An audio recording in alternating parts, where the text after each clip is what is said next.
Una de las críticas que recientemente se ha hecho a Fabro y que desgraciadamente le hacen a algunos que supuestamente son sus seguidores, sus estudiosos, ¿no? Por ejemplo a Cervi, que es un filósofo italiano que escribió justamente su tesis en Fabro, ¿no? La libertad en Cornelio Fabro, o Juan José Sanguinetti, ¿no? Que lo conocerá por el manual de lógica de UNSA que nosotros usamos. Bien, ellos, entre otros, le critican a Fabro que como que Fabro no supo coordinar su metafísica con su existencialismo, es decir, como que el Fabro discípulo de Santo Tomás y el Fabro discípulo de Kierkegaard no lograron encontrarse. A mi modo de ver, la acusación no solo no tiene fundamento, sino que además que implica que no se ha entendido a Fabro. No se ha entendido o el Fabro existencial o el Fabro metafísico.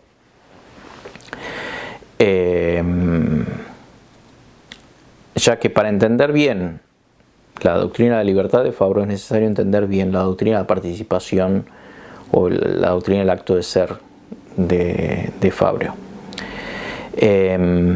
Y por eso, entendiendo bien las dos cosas, se ve claramente cómo hay una coordinación entre las dos, cómo hay una continuación, ¿no? La doctrina de la libertad es una continuación de la metafísica del padre Fabro.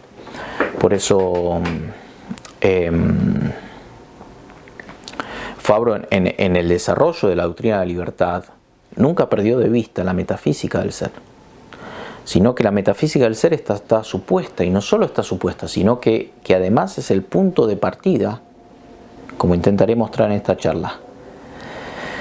Pero antes de eso leo simplemente dos citas de Fabro para mostrar que, por un lado, que Fabro distinguía los dos planos, que no los confundía, y que por tanto un plano suponía el otro, o sea, el existencial suponía el plano metafísico.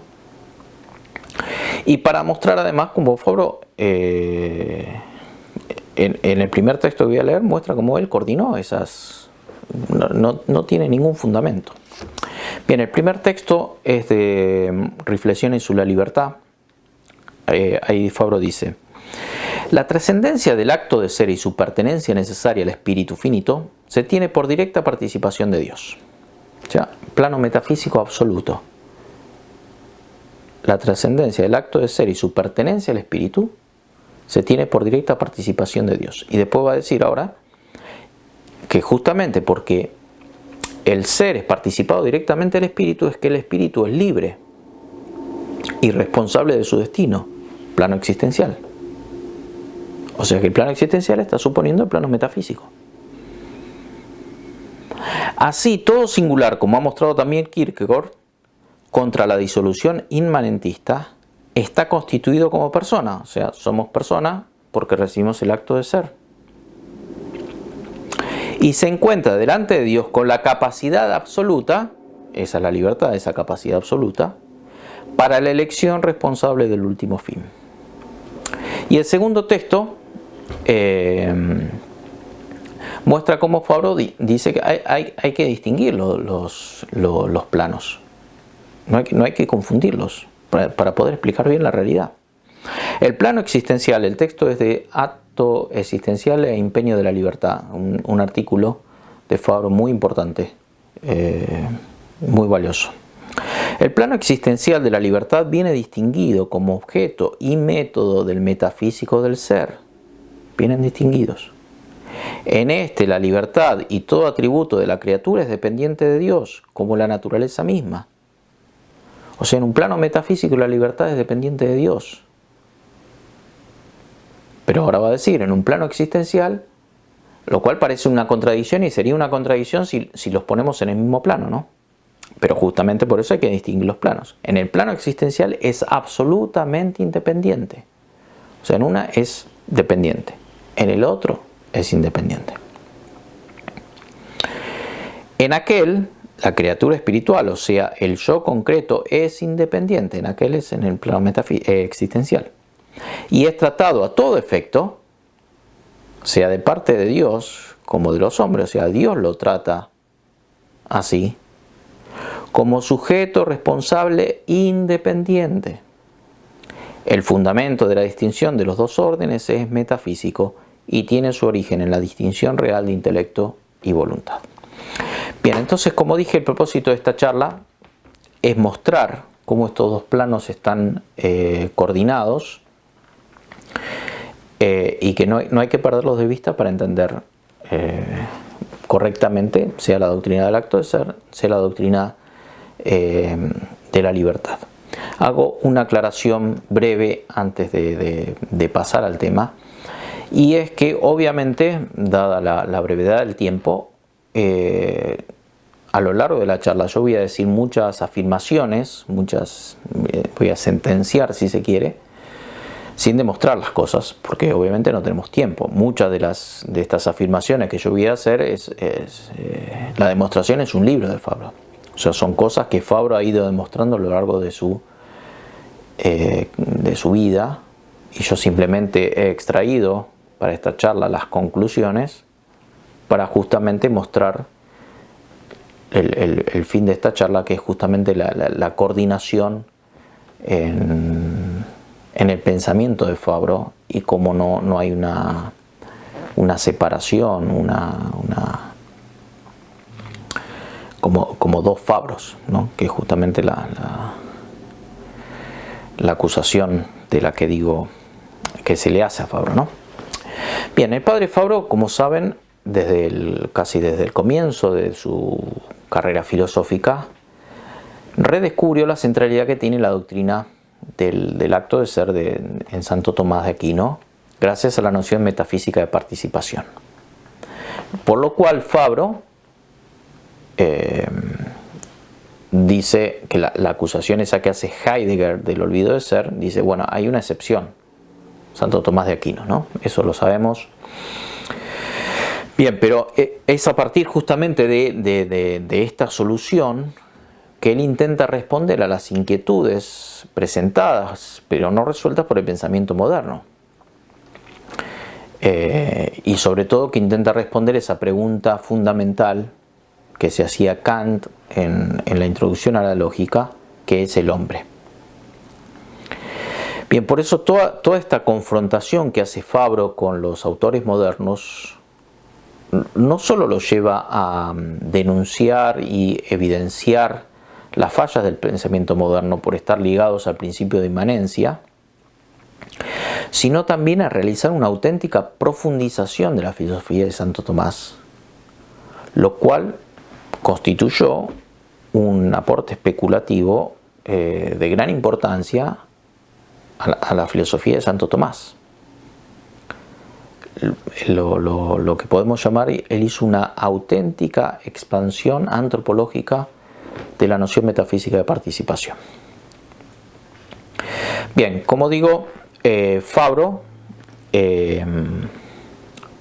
aportó una nueva respuesta al problema del eje central del pensamiento de Santo Tomás, mostrando cómo Santo Tomás había logrado unificar en una síntesis superior a Platón y Aristóteles, o el platonismo y el aristotelismo, gracias a la doctrina de la participación.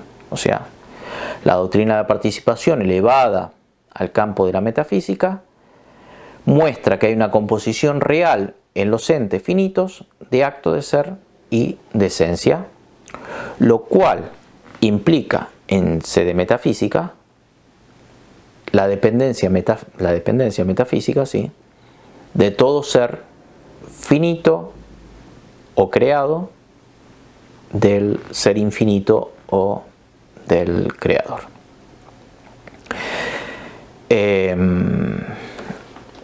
Y esta solución como composición en todo ente real de esencia y ese, muestra que el ente finito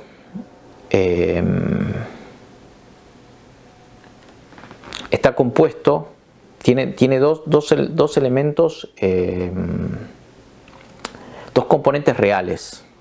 Y eso es lo que le permite a Santo Tomás hacer una antropología verdaderamente humana,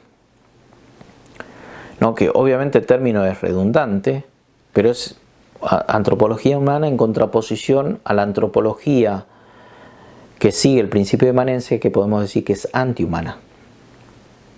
Y que desgraciadamente esa antropología humana que desarrolló Santo Tomás, sus seguidores, por perder de vista la centralidad de la noción metafísica de participación y del acto de ser, han terminado disipando, podemos decir, en los puntos más originales y destacados de esta antropología. Bien, de la doctrina de la composición real de ese y esencia, acto de ser y esencia,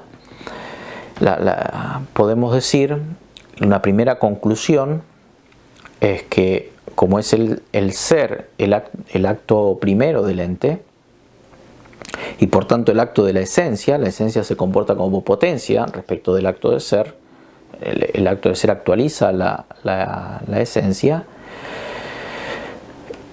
Eso significa que el ese es un principio real constitutivo del ente, a diferencia de la existencia, sea de la escolástica, sea de la kantiana, que es un simple aspecto del ente. Y por eso justamente que la dependencia real que todo ente tiene de Dios no es una dependencia extrínseca, sino que es intrínseca, porque alcanza la misma estructura del ente. Y esto es lo que le permite a Santo Tomás hacer una distinción que desgraciadamente fue minimizada en los mejores casos, porque muchas veces olvidada también por los seguidores de Santo Tomás, que es la distinción entre los seres contingentes y necesarios. Es decir, gracias a la consideración del acto de ser como elemento constitutivo de los entes, es que la sustancia espiritual, por no estar compuesta de materia y forma, puede ser dicha un ser necesario, porque recibe directamente el acto de ser, y por eso es espíritu, y es un espíritu que está abierto al ser. Y una tercera consecuencia que quería destacar, que también muchas veces no es advertida por los tomistas formalistas, es que el real, todo ente, y por tanto también el hombre, es sinónimo de singularidad, es sinónimo de unidad intrínseca. Y por eso el acto de ser de cada ente es único, es irrepetible, y por eso cada ente es único y es irrepetible. Y por eso, si bien desde una consideración lógica se puede decir que todos los entes son seres, son igualmente entes, perdón, no todos los seres son igualmente entes. Sin embargo, desde un punto de vista metafísico, cada ente, por tener su propio acto de ser distinto del acto de ser del otro ente, es distinto al otro ente.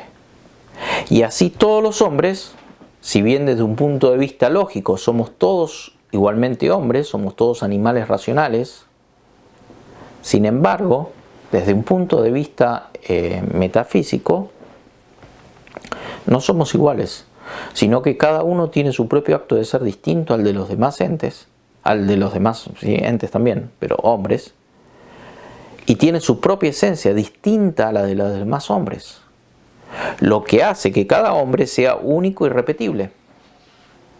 Es decir, los hombres nos diferenciamos entre nosotros no solo por los accidentes, como dicen los formalistas, sino también por los principios constitutivos, el acto de ser y la esencia, y principalmente por el acto de ser, porque es el principio de actualidad.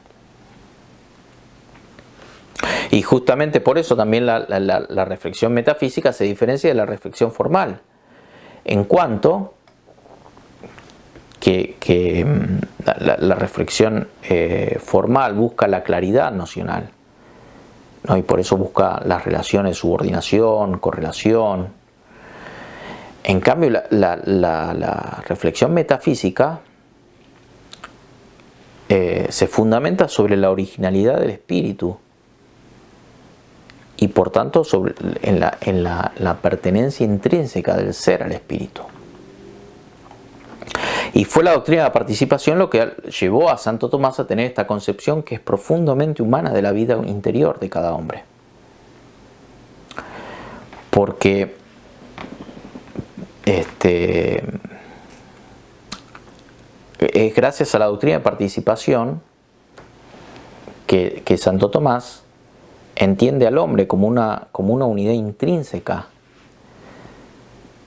Y justamente por eso es que todas sus facultades no son partes separadas y que se fueron unidas como un mecanismo, como una máquina, sino que son principios operativos que obran conjuntamente y subordinadamente dentro de esa unidad funcional, que es el yo, que es el sujeto que obra.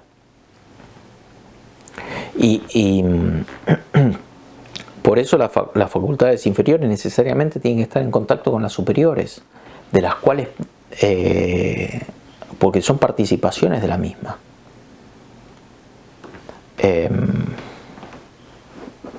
Y por eso no es un contacto exterior o físico, si se quiere, sino que hay una afinidad ontológica permanente. Y esto es justamente lo que lleva al segundo momento de la reflexión tomista fabriana, que es el realismo nociológico de Santo Tomás. No, porque en perfecta armonía con esta metafísica del ese o del ens ese que acabamos de describir, Santo Tomás dice que es el ente el fundamento de la conciencia y no al revés, no como pretende el cogito cartesiano y toda la filosofía de la inmanencia. Justamente por eso Fabro acusa al cogito cartesiano de ser el comienzo de la tragedia del hombre moderno.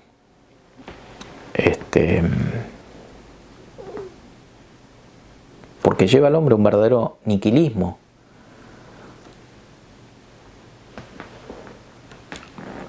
Y Fabro, principalmente en sus dos libros, Fenomenología de la Percepción y Percepción y Pensamiento, demuestra a raíz de la experimentación psicológica moderna de la época hasta la época que escribió esos libros, ¿no? Son del 40 más o menos, cómo la experimentación de la psicología moderna avaló la posición de Santo Tomás. Es decir, el conocimiento del hombre parte de la presencia del ente al hombre, no es algo que sale del hombre, es el ente que se le presenta al hombre con una cierta cualificación, con una determinada configuración, y es el hombre a partir de esos datos que saca de la experiencia que elabora un pensamiento. Es decir, hay una actividad también del hombre. No es simplemente que el hombre es un espejo, la conciencia es un espejo de la realidad. Bien, y el resultado de todo esto fue la elaboración de una fenomenología como teoría general de la percepción, y que podemos decir que es una auténtica introducción para la fundación misma de la metafísica, ¿no? Y justamente el ser es el eje central de la gnoseología tomista fabriana, porque es el ser el que fundamenta el pensamiento, porque es el ser el que fundamenta el ente.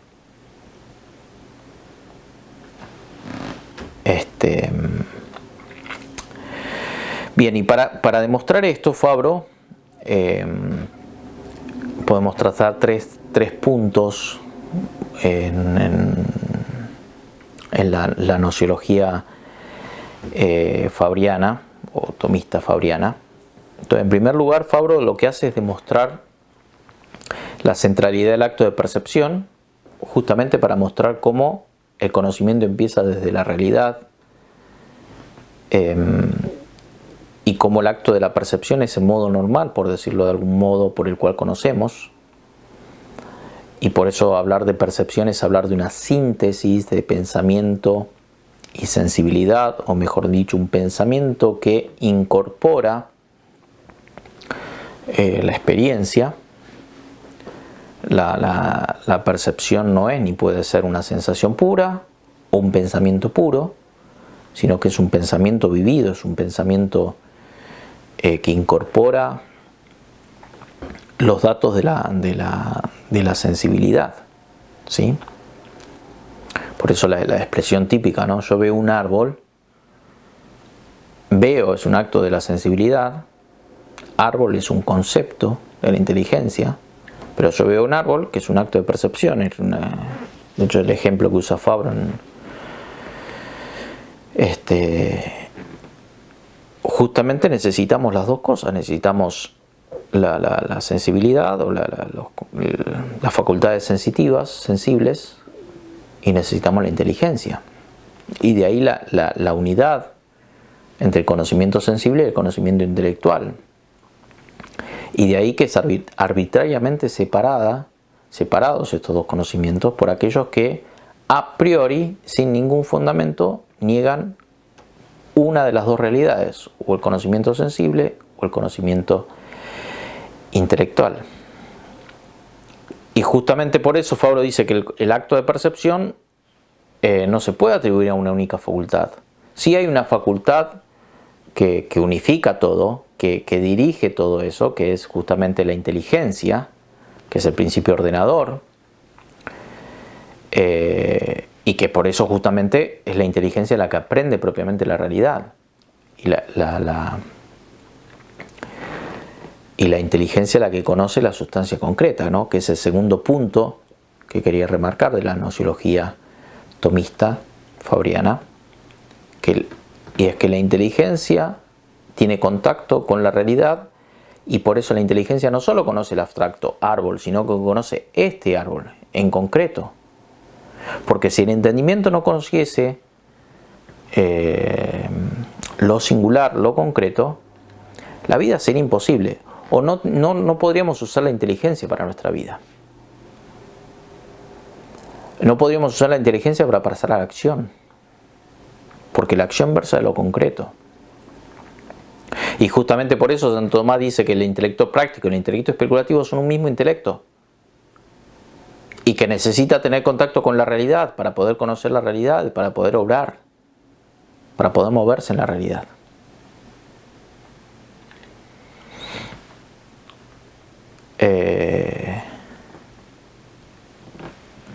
Y si solo los sentidos conociesen lo concreto y la inteligencia conociese lo abstracto, no tendríamos un conocimiento adecuado de la realidad, porque no alcanzan los sentidos para conocer la realidad, porque la inteligencia que alcanza para conocer la realidad no tendría contacto con la realidad.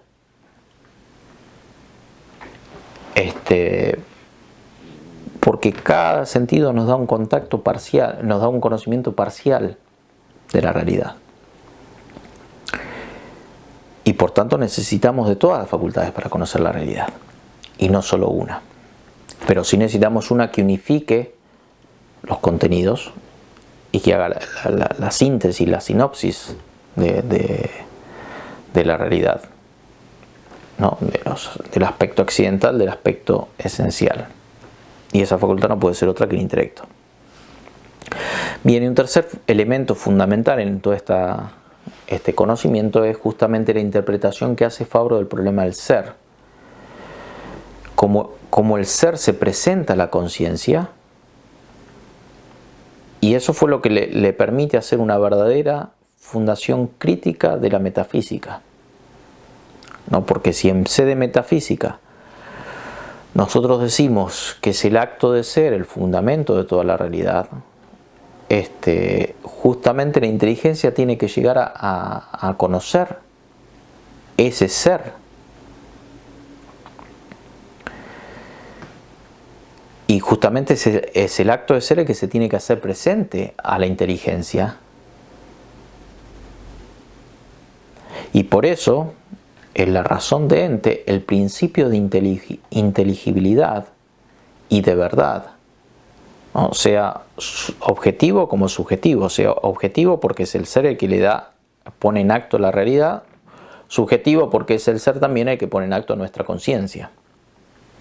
Es decir, para Fabro, en el tomismo, el plexo, ens, ese, es la clave, la llave del conocimiento, y es justamente el espiral para poder llegar a la causa primera, ¿no? Mediante la doctrina de la analogía,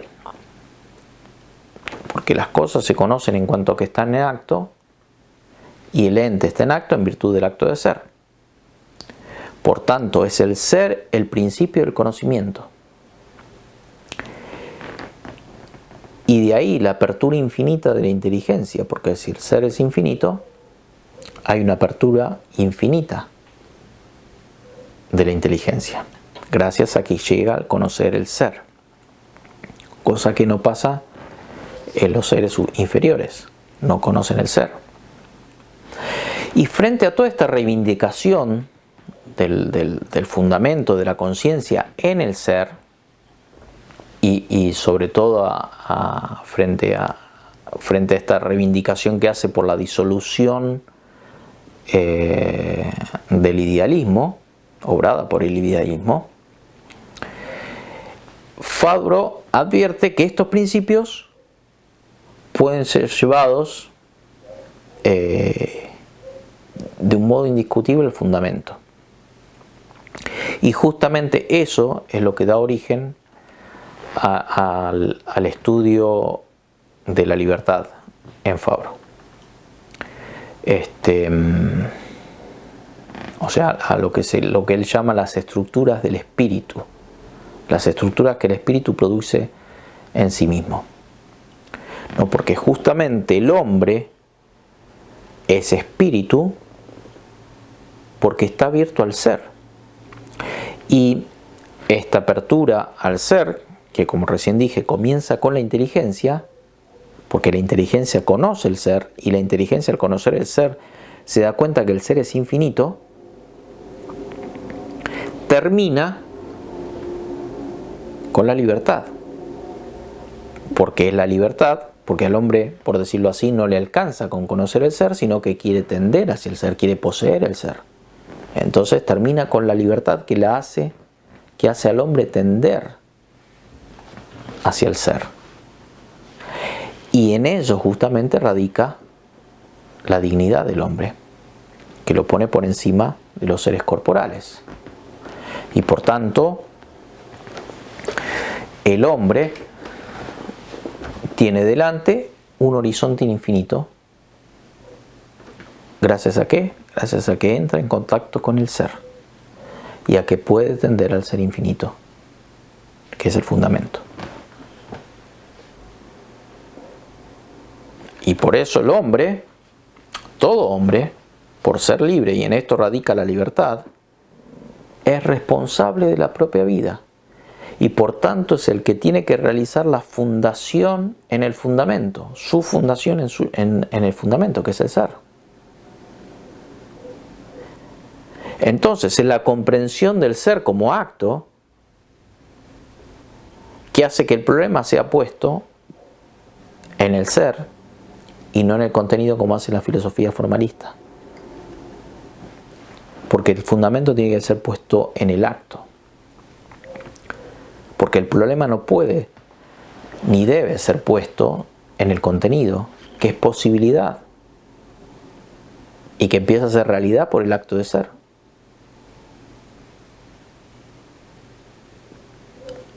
Y justamente porque es el ser el que da acto a todo, es que el problema o el fundamento debe ser puesto en el ser. Tiene que ser puesto en el acto. Y la libertad debe ser entendida a la luz del ser y no a la luz de los contenidos. Porque si la entendemos a la luz de los contenidos, como los contenidos son posibilidad, implica finitizar la libertad, hacerla finita, hacer que la libertad tienda hacia lo finito y no hacia el infinito. Solamente entendida a la luz del ser es que la libertad se puede infinitizar, puede tender hacia el infinito.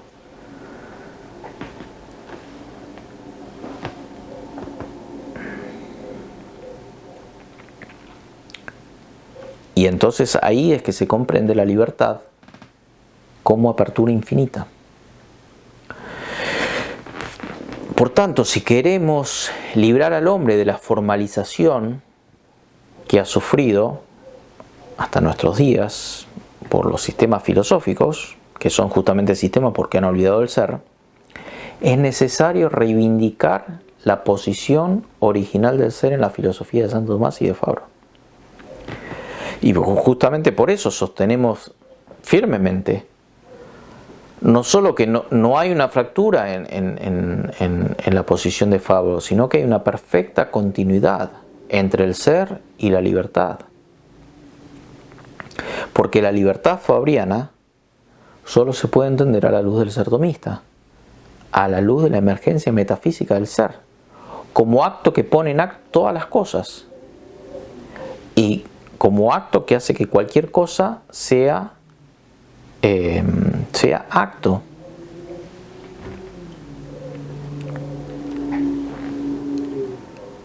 Es decir, que todas las formalidades se comportan como potencia respecto del acto de ser. Y por eso es imposible a nuestro modo de ver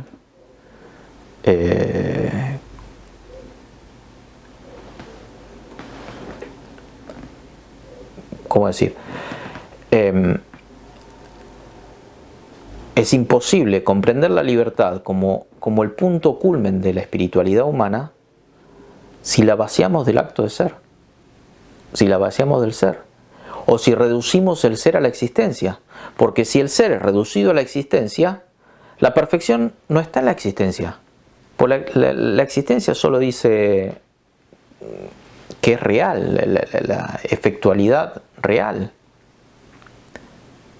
Y por tanto la perfección pasa a estar en la esencia y por tanto en los contenidos, lo cual implica no solo limitar el conocimiento a los contenidos que son limitados, sino, como consecuencia lógica, limitar también la libertad, que queda encerrada en la infinitud de los contenidos, porque los contenidos son finitos, por más que sean incontables para nosotros. Las esencias son incontables, pero son finitas. Y si la libertad queda encerrada en la finitud de los contenidos, no es extraño que el hombre pretenda dominar la realidad. Frente a las esencias el hombre puede ser dominador, porque son finitas. Frente al ser, el hombre no puede dominar porque es infinito. El hombre tiene que ser dócil. Y justamente como el hombre pone el acento en el contenido e intenta dominar la realidad, eso es lo que ha ocasionado en nuestra sociedad la prevalencia de la ciencia y de la técnica por encima de las cualidades de la vida y por encima de la filosofía. La prevalencia de la economía y de la política por encima de la moral y del hombre. Y si me permiten un comentario, muy difícil, no tengo tiempo para explicarlo, pero lo digo, el COVID-19, la crisis o la situación que ha causado en el mundo es una demostración de esto que acabo de decir. es decir, de la prevalencia de la ciencia, de la técnica, de la economía y de la política, por encima de la filosofía, de las cualidades humanas, de la moral y del hombre. Bien, entonces, si nosotros interpretamos el ser como vacío, o se reduce el ser a tener una esencia, ¿no? que es lo mismo que vaciar el ser, o sea, la caída del ser en la esencia, implica que se debe dar prevalencia a la esencia por encima del ser, porque lo que vale es la esencia, porque el ser es vacío, porque el ser no tiene valor. Y entonces las esencias comienzan a ser constitutivas. Y se busca la verdad del ser en las esencias, lo cual produce una disociación irreparable entre verdad y ser, entre valor y ser, porque no es más el ser el que da valor a las cosas, porque son las esencias. Y como las esencias son todas distintas y son todas limitadas, porque las esencias por ser tales justamente es lo que separa, es lo que distingue, entonces, si el ser es el oro, una esencia, está bien que los hombres se maten por el oro. Es decir, el hombre comienza a buscarse a sí mismo en las esencias, en las cosas. Y de ahí la prioridad que se da al progreso de las ciencias y de la técnica, porque es un modo de dominar este mundo, es un modo de conquistar las esencias que tiene el hombre. Y de ahí que el hombre busque cada vez más esclavizar al hombre. Entonces, los hombres nos dejamos esclavizar, nos dejamos manipular por las ciencias y por la técnica, porque son dominadoras en sede de investigación, porque justamente el hombre se ha dejado convencer por esa fascinación que produce la idea de ser dominadores de la tierra, dominadores incluso del espacio, dominadores de los hombres. Pero si el hombre busca dominar al otro hombre, no es extraño que la vida se haya convertido en una carrera desenfrenada por ser más y por tener más, porque justamente es el modo de dominar a los demás.